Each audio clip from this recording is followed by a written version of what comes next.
Seja bem-vindo ao Jornal Regional nesta segunda-feira, 9 de junho. E começamos o Jornal Regional, como já é habitual, com a revista de imprensa e começamos precisamente com o Jornal de Notícias. Jornal de Notícias, a capa vai para Fisco vende 23 mil carros penhorados. Até ao mês de junho, o número de veículos alocados pelas finanças disparou 60%. Destaque fotográfico vai para 10 resistentes que fazem andar o interior. Dia de Portugal assinala-se amanhã na Guarda. Retratos de quem luta fora das grandes cidades e precisamente acompanhado então de 10 rostos certamente marcantes na Guarda. Ainda na segurança, recluso viola colega de cela por suspeita de furto de tabaco. Nas regiões do Porto, só 141 famílias realojadas no ano passado. Gondomar morreu de moto a caminho de prova de motocross. Ainda sucesso crescente, marchas antoninas levam um mar de gente a Famalicão. No destaque internacional, Papa junta rivais em oração inédita pelo Médio Oriente. E no que diz respeito ao futebol, o destaque vai para Rolando Central, vai para ficar no Inter. Hóquei em patins, Benfica vence Taça de Portugal. E os passatempos dos craques durante o estágio. São então estes os destaques da capa do Jornal de Notícias nesta segunda-feira. E passamos agora para o Jornal Público. Destaque fotográfico vai para polémica. Gravuras de Águeda não têm a mão de Rembrandt, diz historiadora. E aparece então precisamente aqui no jornal O Público. A capa vai precisamente para Miguel Vieira Duque, conservador do Museu da Fundação Dionísio Pinheiro. Abriu a polémica ao expor 14 gravuras de uma coleção de 282. Ainda política, fosso entre salários de líderes e trabalhadores do PS e 20 diminuiu. Para ganharem o salário anual de um funcionário, só precisam de trabalhar pouco mais de 10 dias. A diferença já foi mais expressiva em 2010 e 2011. Pedro Queiroz Pereira, da SEMAP, é o que ganha mais. Ainda o mítico estádio Maracanã, no desporto, está mais igual aos outros. Lê-se então no jornal O Público. E o destaque internacional vai também então para o Papa, que recebe Pérez e Abbas e pede-lhes coragem para a paz. Ainda o Ministério Público perde exclusivo na defesa do Estado. Ainda só 29% de casos de infração financeira vão a julgamento. E sucessão de Durão Barroso coloca governos à beira de uma crise. São então estes os destaques do Jornal Público. Passamos agora para o Jornal I. No Jornal I, o destaque vai para o PS, com António Costa e António José Seguro na capa. E António Costa preferido por 60% para líder do PS. Maioria dos inquiridos considera que o edil lisboeta deve manter-se na Câmara de Lisboa caso ganhe as eleições internas. Presidente do PS duvida de legalidade do Congresso Extraordinário e pede parecer à Comissão Nacional de Jurisdição. Então aqui o António Costa a ser dado então como grande vencedor das primárias do PS, com 60,5% e António José Seguro com 18,2%. Então a sondagem do jornal I a fazer então a capa nesta segunda-feira. Ainda atropelamentos por bicicletas duplicaram desde janeiro. Falta de elementos do CEF provoca caos no aeroporto da Portela. O Ministério dos Negócios Estrangeiros vai pagar mais de 500 mil euros pelo transporte das malas diplomáticas. E turismo. Lisboa teve mais de 5 mil milhões de receitas nos últimos 10 anos. Destaques então do jornal I. E passamos agora para o Jornal de Negócios. Jornal de Negócios, o destaque fotográfico vai para a seleção nacional. Vemos então Cristiano Ronaldo em destaque e também Nani. Ainda a política, patrocinadores podem ganhar 150 milhões. Este será o retorno ainda também no desporto. Este será o retorno das marcas se a seleção chegar às meias finais. Então aqui o destaque fotográfico acompanhado do título dos patrocinadores na capa do Jornal de Negócios. Na função pública, escolas começam a cobrar retroativos na ADSE. Computadores JP Sacouto procura parceiro para fazer Magalhães no México. Fisco, chefe de finanças de Coimbra, escapa a notificações disciplinares. Poupança, depósitos das famílias caem para o valor mais baixo em um ano. Na concertação social, o GT diz que o governo quer ligar todos os salários à produtividade. Ainda a entrevista com João Figueiredo, Moçambique já não é para especuladores. Na construção, Mota-Engil já prepara roadshow da África. Ainda na Bolsa, 5 razões para investir na OPV da REN. Então, os destaques do Jornal de Negócios. Passamos agora para o desporto com o Jornal O Jogo. O Jornal O Jogo, destaque vai para Futebol Clube do Porto. Suso na agenda de Lopetegui, empresário do extremo, confirma contactos dos Dragões. Internacional espanhol sub-21 vai entrar no último ano de contrato com o Liverpool. Ainda no Futebol Clube do Porto, Miquel, elogios do treinador e salário quase triplica. Cláusula de rescisão do Trinco subiu para os 20 milhões. Benfica. Tiba já tem ok de Jesus, o negócio foi falado. E ainda no Sporting, reunião esta semana para discutir compra do lateral esquerdo do Nacional, Marçal. Ainda Bruno de Carvalho, eleições na Liga estão a ser manipuladas. Declarações então de Bruno de Carvalho numa entrevista no jornal O Jogo. E Sporting TV rende 2,2 milhões de euros. São então os destaques do jogo e foram estes então os destaques da imprensa nacional nesta segunda-feira, 9 de junho. Passamos agora às principais notícias no Jornal Regional. E, segundo notícias avançadas hoje, o resgate pode já não ficar fechado no dia 16 de junho, tal como estava previsto. Ao que tudo indica, o Governo estará em negociações com o FMI para pedir nova extensão do resgate.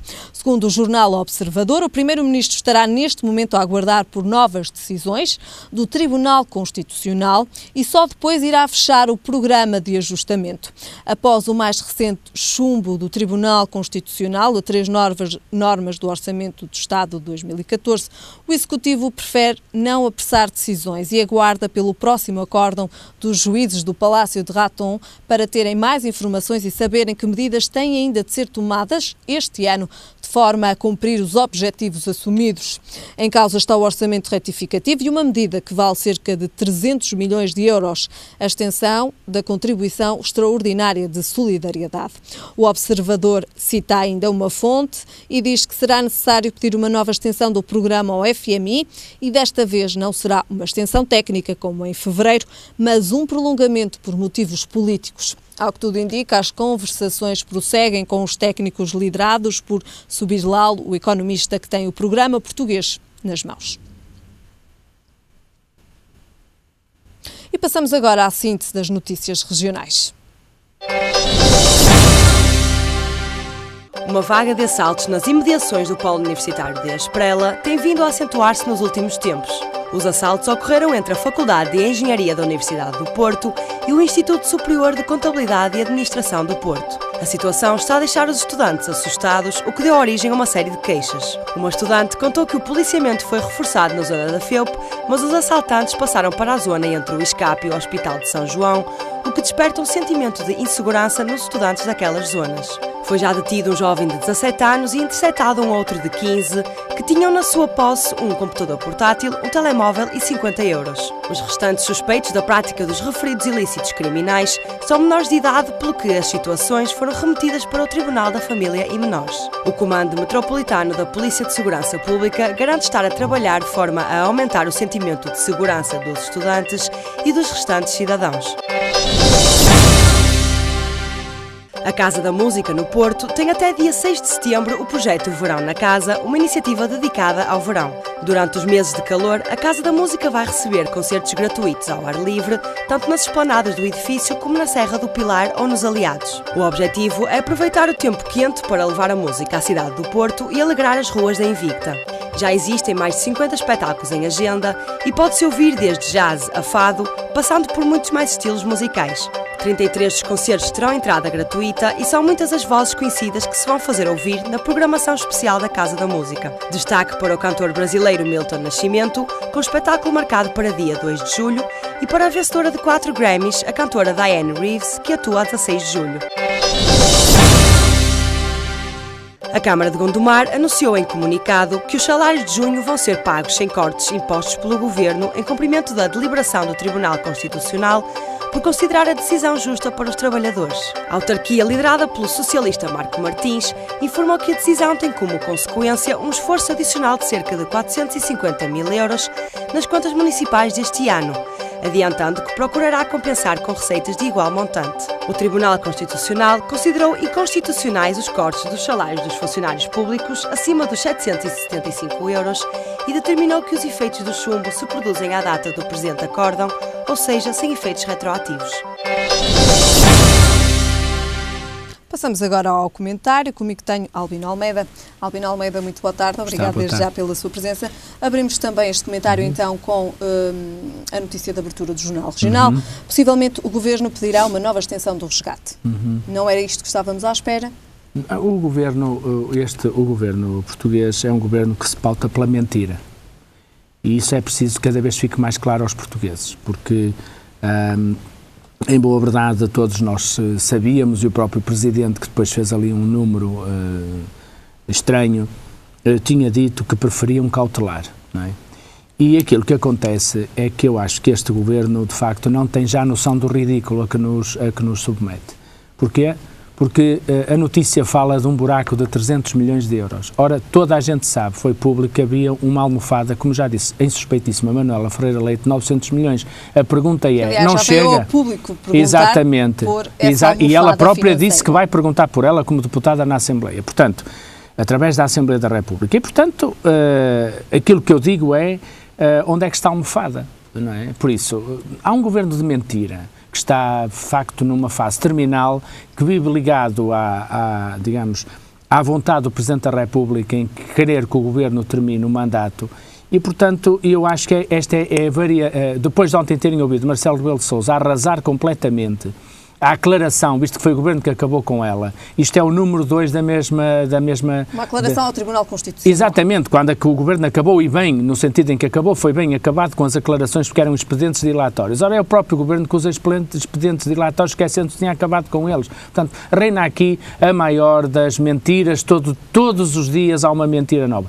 Esta, do meu ponto de vista, insere-se na mentira em que o Governo depois é vítima dele próprio. Sabe o que é que acontece a uma pessoa que mente muitas vezes? Há um dia que não distingue a verdade da mentira, porque diz tantas vezes mentira, que depois não se lembra e é apanhado nas suas próprias contradições.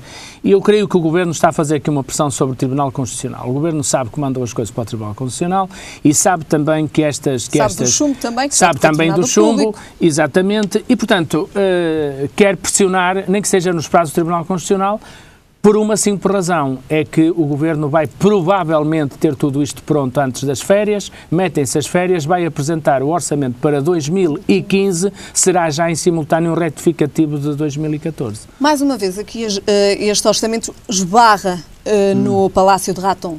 Mais uma vez temos aqui o Tribunal Constitucional e o Governo a entrarem em desacordo nestas normas.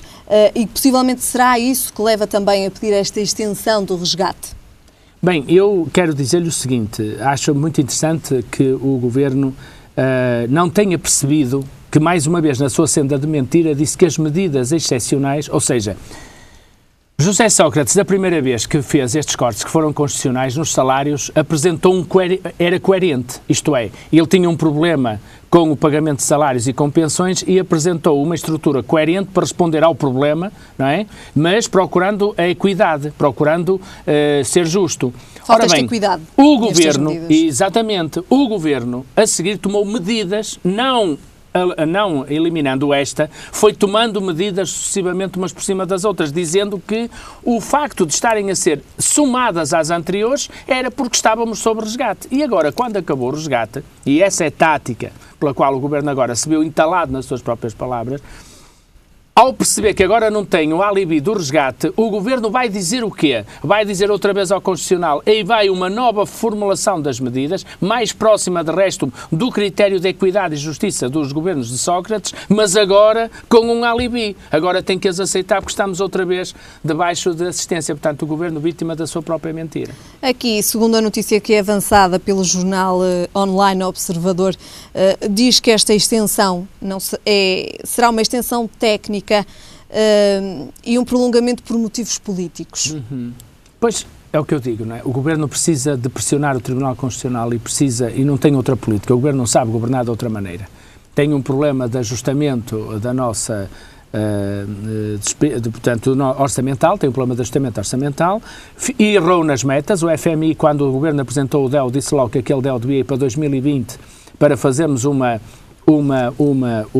ajustamento sustentado do nosso orçamento e, portanto, o Governo que neste momento quer é salvar a face.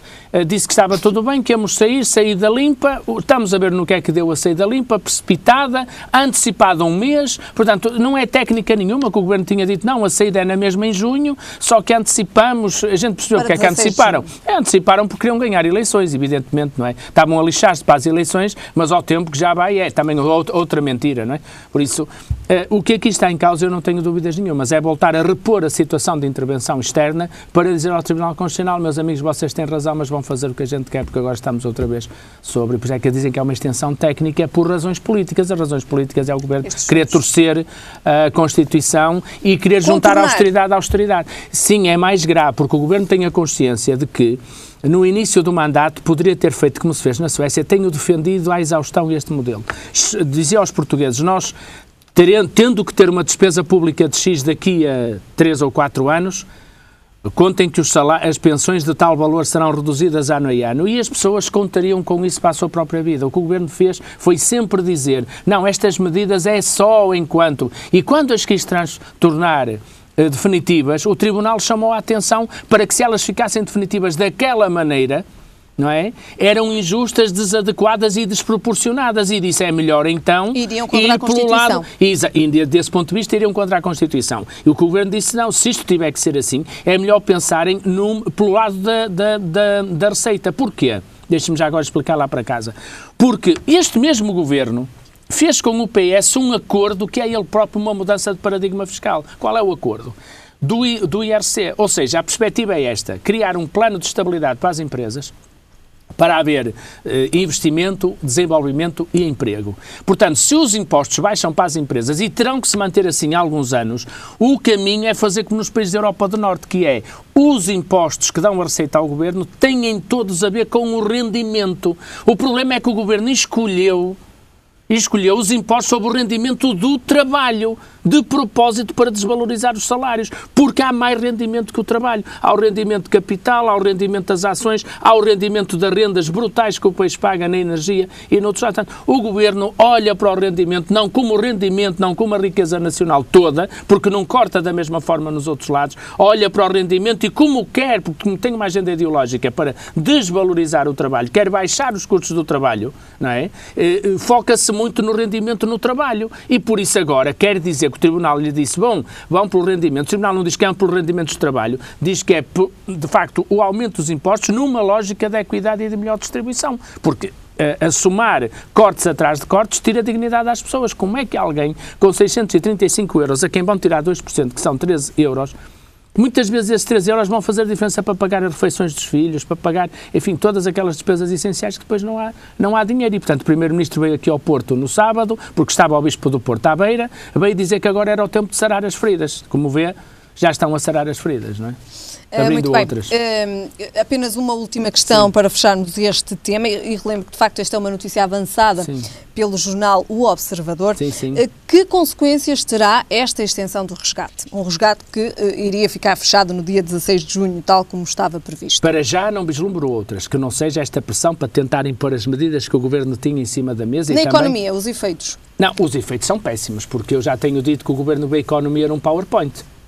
E a economia, como imagina, é quando a senhora jornalista ou eu de manhã decidimos tomar ou não tomar café e com isso fazemos mexer a hotelaria, decidimos ir ou não passar um fim de semana fora e com isso mexemos com o turismo, decidimos comprar ou não um livro e com isso mexemos com o comércio a retalho, decidimos ir ou não fazer um conjunto de coisas que quando não temos segurança nos nossos próprios rendimentos, começamos a cortar e provavelmente mais do que devíamos. Paralelamente, o dado objetivo é que muita gente, para não fazer má figura, está a levantar o dinheiro que tinha no banco. Por isso, a sua notícia de há bocado dizia que os depósitos, um jornal dizia que os depósitos em Portugal nunca estiveram a um nível tão baixo, porque há muita gente que aforrou, mas que neste momento está a caminhar para nem sequer ter as poupanças de uma vida inteira disponíveis para os ajudar nesta fase.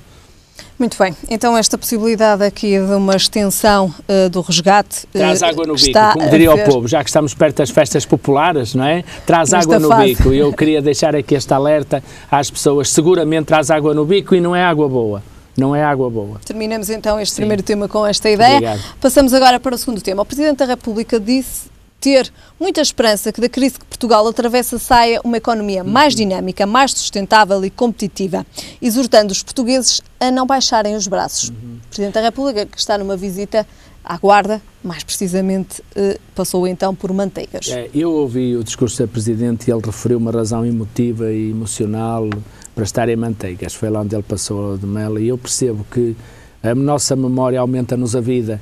E o Sr. Presidente, certamente, nesta boas memórias, certamente. Nestas boas memórias que Manteigas lhe gerou, certamente esqueceu-se que é o mesmo Presidente que está a dar passagem a este tipo de medidas, que não chama ao Conselho de Estado, que não faz uma comunicação aos portugueses e que agora, porque é 10 de junho, quer exaltar valores nacionais. Eu percebo o esforço, mas acho que ele não é coerente, visto que nós devemos, neste momento, saber que o Presidente da República, que é um conhecido especialista em finanças públicas, sabendo que a oposição está como está, que o Governo está à deriva, devia ele próprio colocar em cima da mesa alguns pontos sobre os quais devia ouvir o Conselho de Estado, os partidos políticos, como muito bem reclama António José Seguro, deixe-me dizer-lhe que nesse aspecto, independentemente, e até porque o PS está como está, era importante que o Presidente da República se assumisse em nome dos mais favorecidos e pusesse em cima da mesa uma agenda que fosse coerente e que nos motivasse. Porque o problema é daquilo que estávamos a falar anteriormente. O Sr. Presidente diz que acredita, mas ninguém em casa acredita porque o Governo está sempre a fazer estas coisas. Lá está, como lhe perguntava, precisaria também aqui Cavaco Silva de ser mais interventivo. Presidente da República, pela Constituição, que é o nosso regime, é semipresidencial. Portanto, há momentos em que o Presidente da República pode passar perfeitamente despercebido, não faz falta a sua intervenção, mas há momentos em que ele tem que, de facto, valer a outra metade de poderes que ele tem.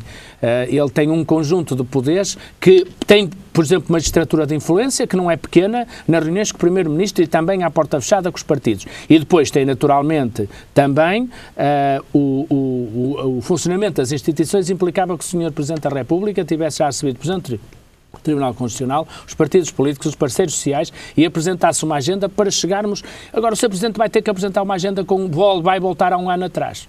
Eu até admito que ele amanhã vai dizer que tinha avisado. Ou seja, que ele tenha hoje outra vez a necessidade, ou amanhã, de voltar a estar dizendo vou falar com as forças económicas, sociais e políticas e vamos criar uma agenda que permitamos para eleições em junho de 2015, até porque ele depois perde os poderes presidenciais, não pode intervir mais em termos de governo, como sabe, portanto, em termos de Presidente da República ele não pode intervir, fica com os poderes limitados e desse ponto de vista eu estou convencido que ele poderia aproveitar o dia da manhã para tornar coerentes estas palavras em Manteigas, que era justamente apresentar uma agenda em que os dissessem aos portugueses temos um conjunto, vamos todos em conjunto tomar medidas, daqui a um ano estamos em eleições, porque é preciso preparar em 2015 um orçamento coerente e é preciso refrescar a legitimidade política para o fazer.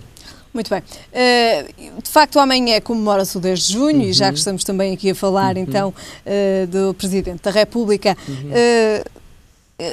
como será amanhã o discurso do Presidente da República? Peço desculpa porque me adiantei à pergunta, abri um bocado. Eu espero que o Presidente da República, de facto, ande por este caminho, isto é, que faça uma análise da situação a que nós chegamos neste momento, perceba que há bloqueios, que o Governo está como ao tolo no meio da ponte, que o PS está na situação que está, e que por isso ele é um referencial de estabilidade.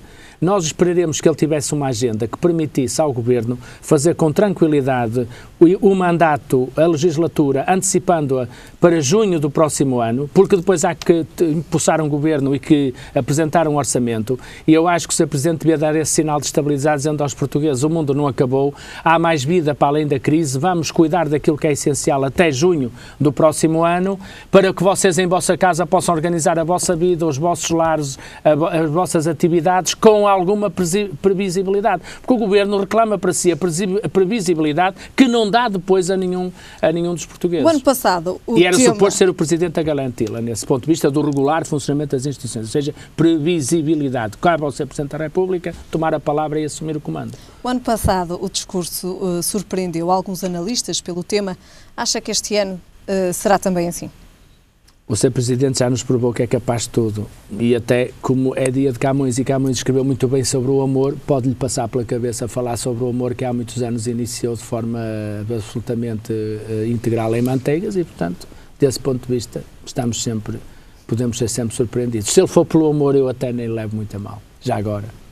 Já que ele tem tergiversado em relação a tudo, também pode dar-nos ali um momento de alegria falando da Ilha dos Amores, ou dos amores na ilha, ou dos amores em manteigas, que também certamente será um aspecto que os portugueses estão a precisar de sentir o amor, não o amor no sentido do casal, no sentido do amor de casal, mas no amor no sentido mais lato da palavra, e portanto, às vezes discursos, sabe que o Presidente da República pode encarnar aqui amanhã, surpreendendo-nos, e espero que pela positiva, como eu disse, mas se nos surpreender num outro sentido, pode voltar a Dona Isabel. Ela não tinha pão, mas trazia rosas no regaço. Pode ser que o Presidente traga qualquer coisa parecida com isso, então, se não vier falar do que é essencial. Pode surpreender-nos então amanhã, neste dia.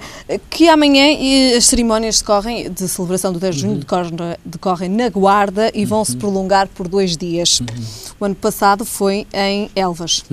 Sim. Este ano, acho bem, até porque o interior do país deu um sinal muito grave nestas eleições. Foi do interior do país, aliás, que vieram as distorções ao que as sondagens inicialmente previam, porque, por exemplo, no meu concelho, as sondagens das 8 da noite das televisões confirmaram-se. O PS em Gaia teve 11% a mais do que a maioria PS-PSD. No Porto também, Matosinhos também, ou seja, no litoral as pessoas ainda votam de alguma forma, de maneira perfeitamente clara. No interior, onde ninguém foi fazer sondagens, as pessoas mandaram dizer que estão aborrecidas de lhes fecharem os correios, de lhes fecharem as finanças. E de lhes fecharem os tribunais. E porque já há muitos anos tínhamos em cima da mesa, como sabe, na educação, o problema do fecho de escolas. Muito bem. Precisamente esse era o nosso tema também. Deveríamos acabar com o 10 de junho, mas vamos acabar com o tema da educação. E o tema precisamente desse tema que tocou o fecho das escolas, nomeadamente acima dos 21 alunos.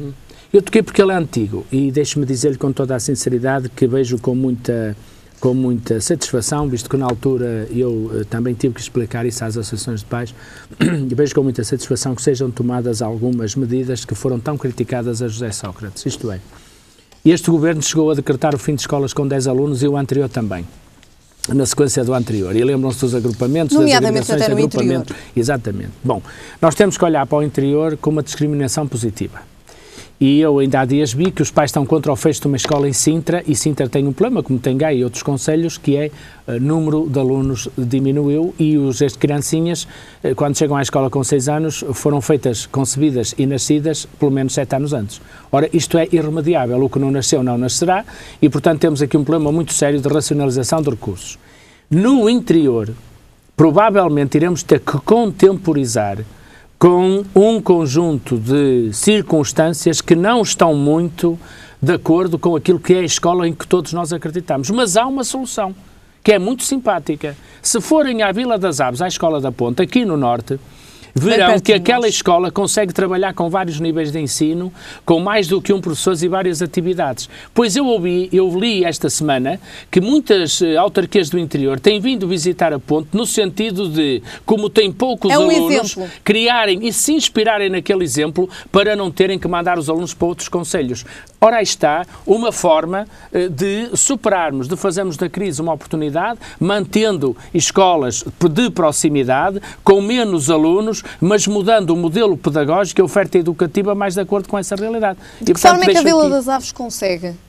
A Vila das Aves consegue porque foi a primeira escola que propôs ao Ministério da Educação em 2004 um contrato de autonomia, isto é, muitas coisas que o Governo obriga as outras escolas a fazer, ali reconhece que não pode obrigar aquela escola a fazer sem o que ela não atinja os objetivos. E, portanto, no momento em que as autarquias também querem aumentar as suas competências na educação, eu fico muito feliz de ver que há autarquias do Nordeste Transmontano a pensar adotar aquele modelo para manterem a sua escola de proximidade, mas mudarem o paradigma pedagógico e da oferta educativa, tornando-a até mais rica, mais completa e resolvendo o problema que é manter as poucas crianças que têm junto das suas famílias e das suas localidades. Quando falamos em alunos em escolas com alunos acima dos 21, falámos também já anteriormente com menos de 10. Sim.